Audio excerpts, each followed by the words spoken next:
You're now listening to Sound Talent Media. Check out more shows at soundtalentmedia.com. Hey, what's up, everyone? I'm Matt Migaki, the vocalist of Cryptopsy and the host of the Vox and Hops Metal Podcast, where I sit down with fellow metal musicians. We talk all about their lives and music while sharing killer craft beers. If you've ever wanted to sneak backstage and share a beer with one of your favorite musicians, well, Vox and Hops is the podcast for you. This week on the podcast, I dropped a killer episode with Kelly Schaefer of Atheist. There is this episode and over 440 other ones to help you enjoy life, metal, and craft beer. So what are you waiting for? It's time to become a Vox and Hops head. Cheers! Hey, what is up, folks? No, your calendar is correct. It is indeed a Friday, and yes, I am releasing an episode today. This episode is with the band The Brook and the Bluff.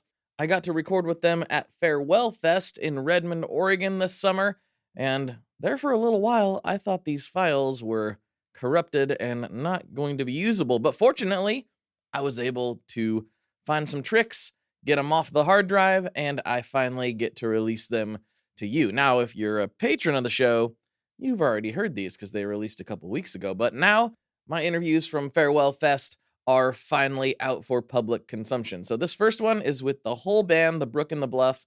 We sat down, we talked about their history, we kind of just geeked out and nerded out for a little bit. There was a lot of them, and I only had 4 microphones, so they passed around microphones. And we're just recording kind of back in the artist lounge area. It was a pretty fun experience, and I think you're going to enjoy this episode. I actually have another one coming up right after I upload this one, so look forward to 2 bonus episodes today. Huge thanks to Fairwell Fest for having me out. That was a blast. I so enjoyed myself. We had a blast at the festival, and if you like country music, you should definitely get yourself to Redmond, Oregon, because they're going to do another one this summer, and I can't wait for them to release the lineup. So anyway, without further ado, let's get into this episode with The Brook and the Bluff. Let's go.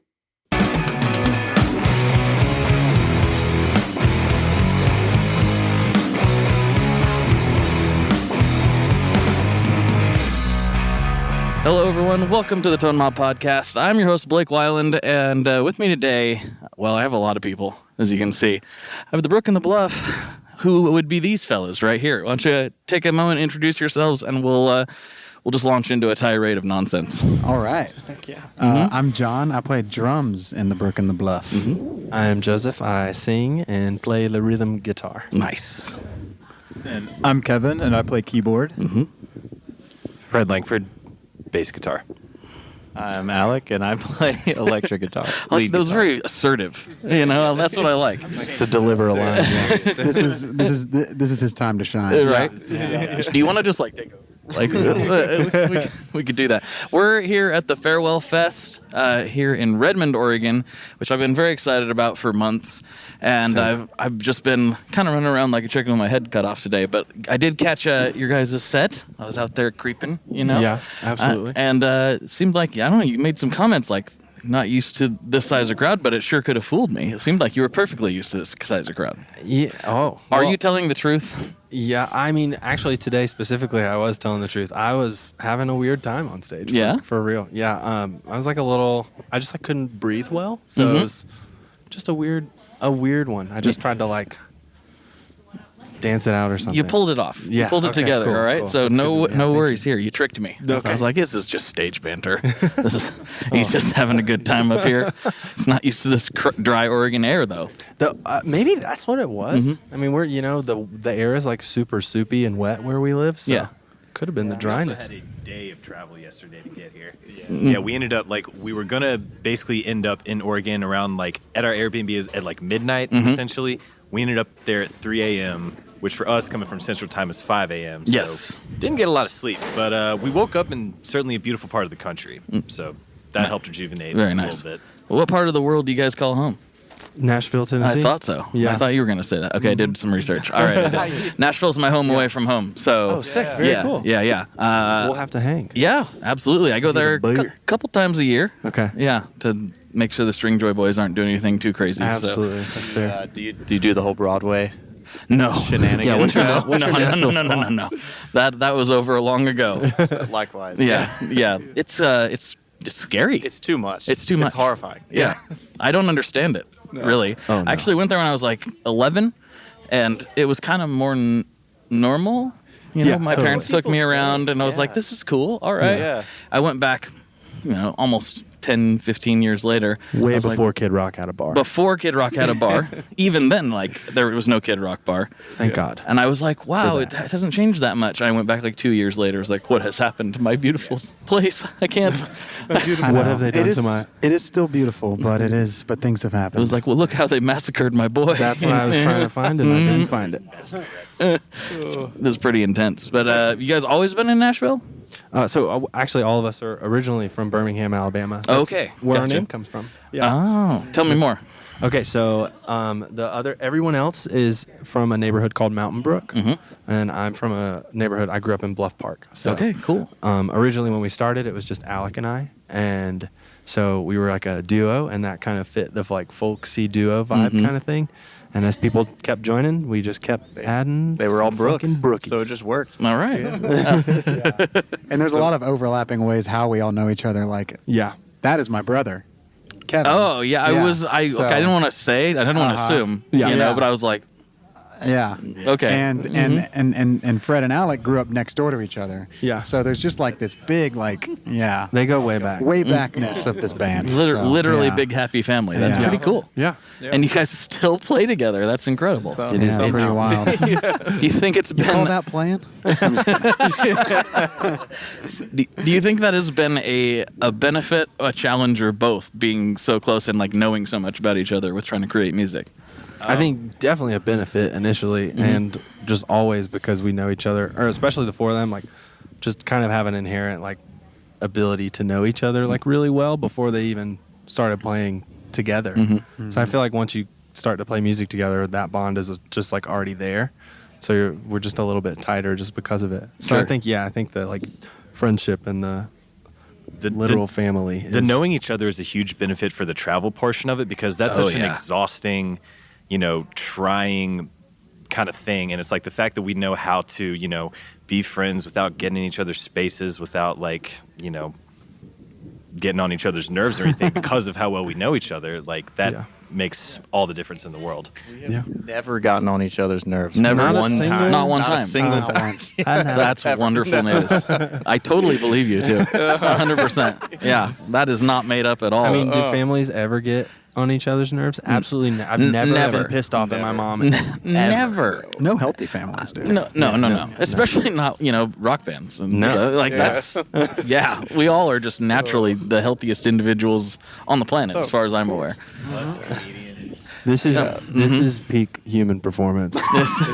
You may not like it, but this is you what may peak not human like it, performance looks like. Yeah. It did make the getting to know you period much easier, though. Sure. When everyone joined, it was Yeah. we already... It was comfortable Yeah. already because we knew them. So. Yeah, except for me. No, I'm just kidding. Yeah. But, for but this we guy, knew each other. The so- front man? That's interesting. How did that happen? The F dog. Well, Alec and I were in a band our freshman and sophomore year of college at Auburn, and then it was covers, and we had one of the songs that would end up on our first EP, and then we just kind of that band just wasn't super serious, fell apart, and then we wanted to keep it going. So Sure. I guess I knew Alec really well. We were already really, really close by the time everybody else started joining. I met John also our freshman year in chamber choir. Whoa. Yeah. Chamber Choir boys. Choir boys, Chamber all choir. of us. Except you, Kevin, are you a choir boy? Yeah, I actually took choir for 4 semesters in college, but Checks out. actually, me and John did in 6th grade for one year. It didn't last and then we long. quit that. But then later I came back and did a little bit Yeah. more choir. So I should probably start singing in the band. But Yeah, probably. I think so. That's the final step in the bands. The final countdown. Final. Have not begun to peak yet. Yeah. So, choir. That's just a new one for me. That one. Everyone's a choir boy. I'm not used to this. Absolutely. This is so confusing. But when you guys started playing together, though, was there a moment where you had to just kind of hey, we're actually going to do this? we're not just going to joke around in the garage? Or did you just kind of slowly progress like, hey, all of a sudden we're playing Fairwell Fest, I guess. So how did that happen? Yeah, there was a very specific, what John likes to call a DTR, define the relationship. Define the relationship. Yeah. There was the slow progression for a while. It was. Alec and I were kind of like, not necessarily kicking tires, but we were playing cover gigs, and like we had some songs, we had recorded them, but like we recorded 3 songs and I put them on SoundCloud the night that we recorded them with no mix. Didn't mix it. It was our first acoustic like kind of release, so we didn't really have a plan, and we wanted a drummer, and so like we kind of were slowly adding, and so then John, at a point after we added John, we had a DTR. Yeah, I saw them play as an acoustic duo at a bar in Auburn and was like, I got to be a part of this somehow. And so I asked if they, needed a drummer or anything like that, and they were like, at the gym. Yeah. With Alec, I ran into Alec at the gym. He was doing deadlifts. Crushing. And John kindly came over to help me. And I walked up to him and I was like, hey, that was a sweet gig the other night. If you ever need a drummer, hit me up. Right. And then he did. Also, your back's rounding. Knock it off. Yeah. Like it. Yeah. And so our first gig as a trio together was like right after the Iron Bowl. It was the night of the Iron Bowl where Alabama plays Auburn. Big football game in the South. Game. Yeah. And then the biggest, some would say. The definite biggest. And then we just like kind of played together for a few months, but then it got to a point where I realized like, oh, okay, we can actually, like, we're making a little bit of money. You can actually do this. And then I heard the original songs that Joseph and Alec had been working on, and I was like, oh, these are sweet. And it kind of clicked in my head. I'm like, I've always wanted to pursue music, but it felt like it was like the perfect time with the perfect people to do it. And so I had to call them, and I was like, do you guys, like, because like we had all, like, I had a full-time job waiting on me, and I didn't know whether this was going to be like a serious, like, let's go after this thing. So I called and, asked if they wanted to define the relationship. And we did. You texted us and you said, hey, we need to talk. Oh no. Yeah. In Alec's parents' basement. Yeah. It went down. And we had the talk. Yeah, and then so like we kind of like the 3 of us kind of decided then like, all right, we're gonna go for it. We needed a bass player. And we went through a few before we found Fred, and then Fred in 2007, towards the end of 2017, joined us. And Nice. Yeah. Nice. Then we roped Kevin. We stole Kevin. Yeah. Wrangled me. You stole him? Wrangled him. Wow.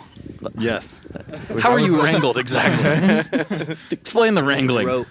Well, so yeah, John obviously is my brother. And he's in this awesome band, the Brook and the Bluff, and me simultaneously grew up playing piano and just being a huge fan of music in general. Went to college for music, classical music actually, and then I started playing in a series of different bands in Tuscaloosa, which is where I went to school. Like I was in like a funk band, like an 80s rock band, and then eventually they hit me up and they were like, we're playing this gig in Kentucky, in Louisville, Kentucky, opening up for this band, Judah and the Lion. They were like, you want to come play keys with us?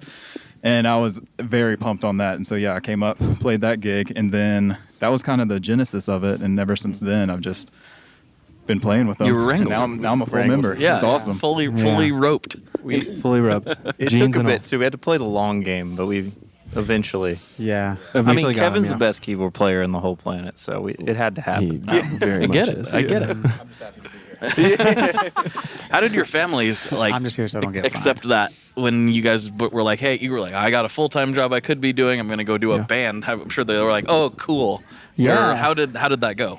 I mean, I think maybe it went a little different for each of us. Yeah. Like I know, like I think initially my parents were like a little skeptical, as like parents are, and maybe should be if your son is like, hey, I'm gonna drop this full-time job and do this thing. But at the end of the day, I mean, I think it like, yeah, I think it took me maybe proving a little bit like, okay, like, this thing is moving along and we can do this. I'm not on the side of the street, like, like we're like making enough to live. Sure. So yeah, but then Which is a feat in this industry. it totally is. Yeah. I mean,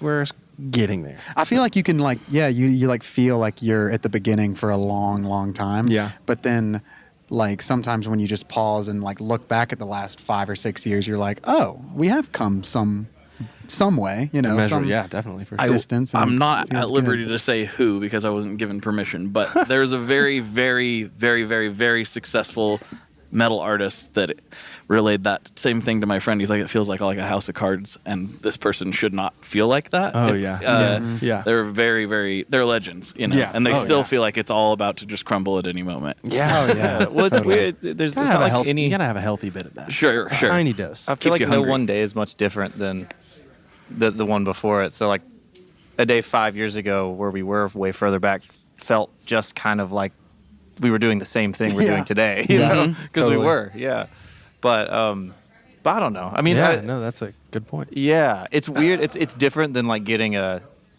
job where they're like, oh, here's your salary. Here's like a whole. You can plan out your future. It's much more like incremental and like a slow build. So, yeah I don't know. Or the opposite. And to me, like the coolest, like tangible evidence of growth, because like we do have to kind of take a step back and realize that there is some.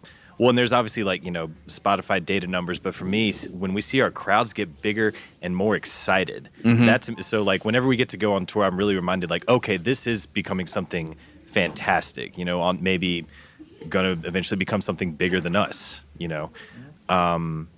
But yeah, that's like that. That to me I think makes. it already is. I think I'd say it already is bigger than us. Well, it is bigger than us. I think it's bigger than us. I'm gonna give the mic back now. Although I feel like the first time you hear people singing your words, I feel like that. Yeah. I will never forget the first night. Like we played an original show and people started singing, and I was like, oh, okay. Like we have to keep going. Yeah. As long as people are doing that, we like can't.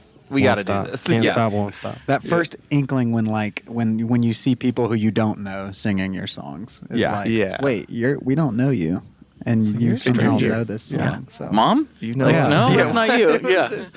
Now that's got to be an insane feeling. It's a weird. This is not the same thing, and I've said this on the podcast many times, but the fact that I'm even here right now doesn't make a lot of sense to my brain. I'm going like, huh? But at the same time, if I stood back and looked at it analytically, I'm like, oh yeah, I can trace it from point A to point B. But I can't mentally process it sometimes. So like, you don't feel the baby steps as they're happening. And you look back and you're like, oh, I'm like kind of maybe walking. Yeah, or then people are like, "Oh, who's been on the podcast?" Because they want to, you want to try to get into the festival or something, and so you're just like, "Well, this person is, oh, I guess I have done some cool stuff." Yeah, but it's got to be like even harder to see, I think, because like mine's all data and numbers and messages, and so like seeing the crowds incrementally grow has got to be a really weird, I'm not sure what the word is, but like it almost seems slower in some ways because you're doing it day in and day out and seeing faces and seeing faces, and pretty soon you're like, wait a minute, there's a couple thousand people out there. What's going on right now? It's definitely the progression. I mean, like I remember like playing specifically Raleigh, North Carolina. We would do it at the beginning, and we did it 3 times. And the first time there was 3 people, the second time there was 12 people. And then the third time we did it, there was like 100 people. And I was like, oh, heck yeah. And it's just like, just kind of like those little moments where it keeps you, like you said, hungry. And like it keeps just you like going. really, But it's a weird thing. Fuel. One of those nights we played to 7 people in Raleigh. The night before we had played like one of our biggest shows in Nashville. There was like 100 people, but it felt like incredible. Yeah. And then we drove all the way to North Carolina, and 4 to 5 people showed up, and we were like, what is in those moments, you're like, maybe we shouldn't be doing this. I'm not in Kansas anymore. Yeah, it's so strange. But But just gotta everybody does keep. Everybody does it. Yeah. Yeah, we're definitely some road dogs. Sure. We have been in the van seasoned for a lot of time. Seasoned by the road. suffered. What flavor do you think that gives exactly? The road seasoning, is that like Montreal steak seasoning? It's like Tony Chachere's. Yeah, a little Tony Chachere's maybe. It's kind of like how your grill outside has been catching Tony juice and seasoning from like years of just like juices. Yeah, like that's what it feels like. Don't wash the cast iron skillet, okay? Yeah, absolutely. It'll wear off the road grease. So, I like to ask this of people who have spent a lot of time on the road, because obviously a lot of musicians listen to this. primarily musicians, and not exclusively, as I found out, which is kind of weird. Yeah, but cool. So, what advice do you have as road dogs for aspiring road dogs or current road dogs that are still trying to figure it out? Yeah, I mean, I would say just try and be that road dog. Play as much as possible in places anywhere that will like Try and identify with that dog in you. Identify with the dog. Are we talking about road? So road You got that dog in you? Yeah, and I don't know. I mean, I think a really practical one, if you're like in a long van tour, is like treating yourself well, like treating your body well, and With it just nacho makes- cheese, like chips? Yeah, yeah. like Two Lunchables, chicken quesadillas from Taco Bell. cold beer, Stephen Colbert. Stephen Colbert. Cold Stevens, as we like Cold to call Stevens. them. I Now. like that. We're coining it. That's beautiful. That's on tape. We got that. Wow, that's beautiful. Thank you, Stephen Cold Beer. My brain can't process anything else Shouts right now. to him. That really. I'm sorry, I interrupted. Yeah. But taking care of yourself, probably not in the way that we actually meant. What do you mean? Yeah, I mean, like physically, like trying to like eat healthy, Mentally as well. and exercise. I feel like it does make a difference, but it's also really easy to like sink into like, oh, we're playing at a dive bar every night, and it's like I'm gonna eat this let's burger. and like we get off late, and then you go get late night food, and like you can Which you easily can sink do. into a thing, which you can do, And I would but say it's all about balance. I would say moderate. Yeah, I would say Yeah. you honestly should do something. you should, Yeah, yeah. a little bit. Because sometimes you need a pizza after a And show a cold Steven. and a cold Stevie. Exactly. Yeah. You always need a pizza. Always. But you know, go on a run and have a salad the next day. Yeah, maybe. Maybe. Or a sweet potato. Sometimes you Perhaps. need a 25 ounce cold Steven. Cold Stevie. Cold Steven. Treat Stephen yourself. Colbert. Yeah. Take care of yourself. So So I was told 20 minutes. Is that the true runtime we have, or can we go for like 3 days? Dude, we're just hanging. We're real road My, dogs. rec- my We're record's road 4 dogs. hours, Our so work I don't is know. 4 if hours. we want to do 4 I don't hours. know if we'd be in for 4 hours. We got Gary Clark in 1 Gary hour. Clark. Oh, we got Gary Clark in 1 hour. yeah. Okay. And when Well, did the infamous string dusters play? Oh, I think they were at like They might have gone at 6:30. yeah 6. Oh, are they already playing? Maybe We heard, 6:30, yeah. they were sound checking next to us, and they Yeah, it sounded, sounded incredible. insane. Oh Yeah. man, that's the way these festival things go. Well, what we'll do is we'll ask the final questions. Okay. And then maybe we'll try to reschedule for a full meal deal. in-depth? You know, that'd in be the awesome. future. Yeah, maybe next time I'm in Nashville or something. 100%. Yeah, absolutely. Because this is normally an hour-long show, but festival life and all that. Oh, So cool. Yeah. Yeah. Oh, okay. Yeah, absolutely. We'd Yeah. love- Okay, let's do that. All right. So the final question is: speaking of pizza, it's literally, Oh, yeah. what is your favorite kind of pizza? Kind Are of we pizza. talking like Styles, style or like places. place? Okay. Take it Let's away. go. As detailed as you want to be. This is on the top of my head because it's something that's changed about me as I've gotten older. I love a thin crust pizza. Yeah. That's never Yeah. been a thing for me, but like from Domino's or Papa John's, I don't know if it's like, I think it's a texture thing that I like more. I kind of like having a bit of like a cracker under all the meat and the cheese. Sure. And the, So you mean like legit thin crust, not like Neapolitan? yes. Or is that of the same? No, yes, I do mean legit thin crust. Davenport's. Yo. And Shouts to also, pineapple belongs on a pizza. I don't Just know wanna throw about that out that. there. That's insane. It totally does. Firmly not. And in I that camp. will. I will say. Listen, at Fred Dead Redemption 2, hop into my DMs and talk to me about this. Firmly against that. I'm against it as well. I've been against it on record for like 9 years before the internet made it popular and, And cool. we will be on the right side of history. No way, dude. Not happening. For me, so there's a specific my favorite pizza in the world is Prince Street Pizza in New York City. It's just like the Detroit style square, thick, the little pepperoni cups. We gotta love the little They got peps. little grease pools, and they're just so good. Yeah, that's probably my favorite. I think there's also some good pizza in Nashville There is. that we like. Smith and Lentz has Love a good Smith and pizza. Lentz. Yeah, absolutely. Insane. Great pizza. They're like hot Five. honey pepperoni pie. Take it 5 to prom. points is great. It's insane. Yep, absolutely. 5 points pizza. Yeah. So maybe like Big Slice is probably my favorite. Big Slice Yeah. and like that Detroit style. I A would big probably old say. slice. Oh my gosh, what was that big slice in DC that we That's got what one I time? was Was it literally called Big Slice? I think it was called like big. Yeah, like I feel like the most excited I've ever been for a piece of pizza is the Big Slice. colossally big slices that you get. Yeah. Like, Absolutely. Yeah. at 3. I think something that all of us agree on, and I'm not sure, we adore the city of Chicago, not into deep dish pizza. That would Just saying that. I love all kinds of pizza. Okay, never mind. I don't speak I was for actually everybody. about to say my favorite kind of pizza is a Chicago deep dish pizza. With lots of meat on it. I mean, I'm an animal. I'll just eat anything. It's I mean, every time I've been there, it's been mind blowing. Blue Mountain. Oh man. To each their own, though. Yeah. Also, side note: have you had Skyline chili? No, I haven't. I know Okay. about it. Same. I know about it, and it sounds strange. so but scared I'm of it. terrified. I could eat it. I don't crave it, but I'm like I could get down on that. I feel like at some point I'm gonna have to try it, but I am scared of it. What are you scared of? I'm scared of eating it sober. I think. Yeah, I mean, I would not do that. That is perfectly manageable. We can fix that very easily. We have the technology. Stephen Colbert's, Stephen Colbert's. Davy Bronson's, Uh-huh.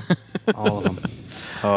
Well, guys, I'm gonna go eat some pizza. Yeah. Right now. I found there's some pretty good slices. So Okay, cool. I found some out there. Out Yeah. They were out Okay. way in the back Okay. by the tacos. Love it. Amazing. Amazingly enough. I'm So, hungry. I was like, those look legit. All Yeah. right, let's get in there.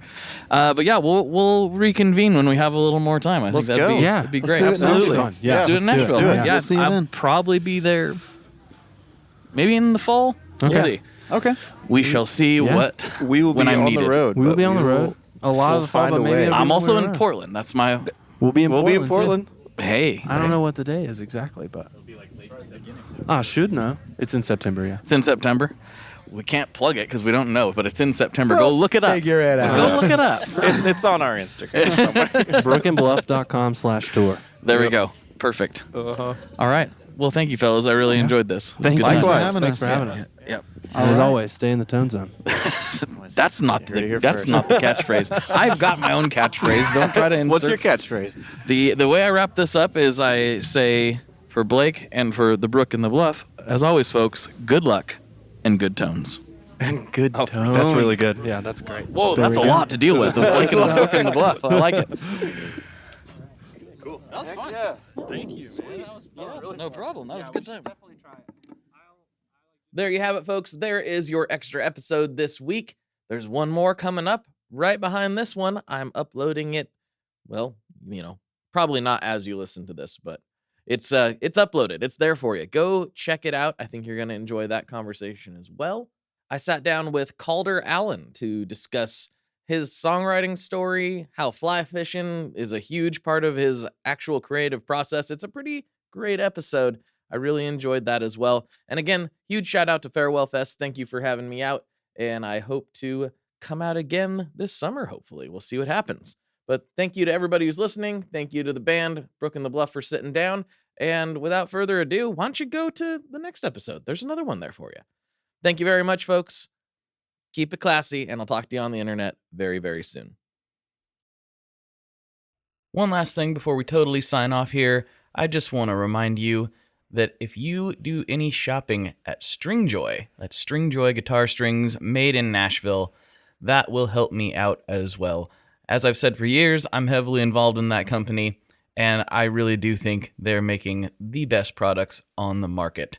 So if you would like to try custom strings, go to tonemob.com/stringjoy and check them out today. I seriously love what the team down there is doing.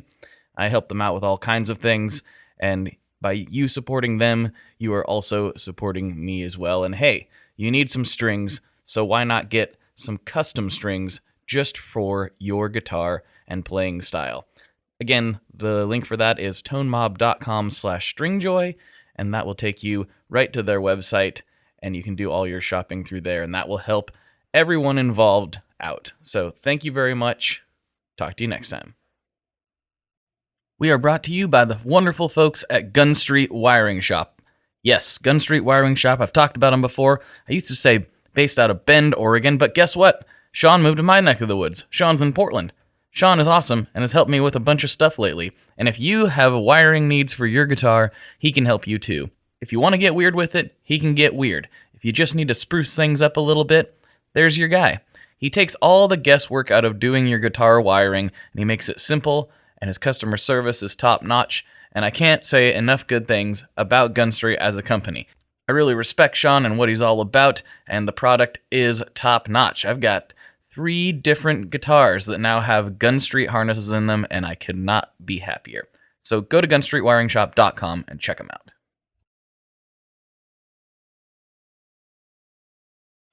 Hey, this is Mike Wiebe, and I'm the singer in a band called the Riverboat Gamblers. And I'm Zach Blair. I play guitar in a band called Rise Against. Mike and I also have a band called the Draculas, and we also have this great, amazing new podcast called Zach and Mike Make 3.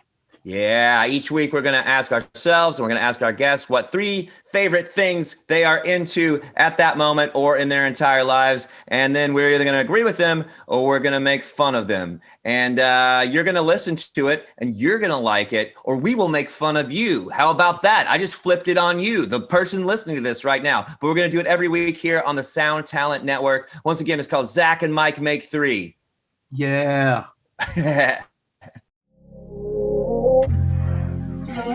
This is the story of Whitney Houston. This is the story of Kurt Cobain. Of George Michael, of Otis Redding, of Amy Winehouse, of Michael Hutchence, Bob Marley. This is the story of Prince. It's a new podcast series about how they died, why they died, and why we're still talking about them so long after. It's like nothing you've ever heard before. It's storytelling. But it's more than that, because rock stars, they tell us how we feel. They change our mood. They change the clothes we wear, the people we hang out with, the way we remember things. It's them who give us those ludicrous moments, the ones where you're jumping around, singing your heart out, feeling understood. And it's those moments we'll help you remember, the ones you're thinking about right now. That feeling. That feeling. It's coming soon from Crowd Network. Just search for Death of a Rock Star on your podcast app. And subscribe now.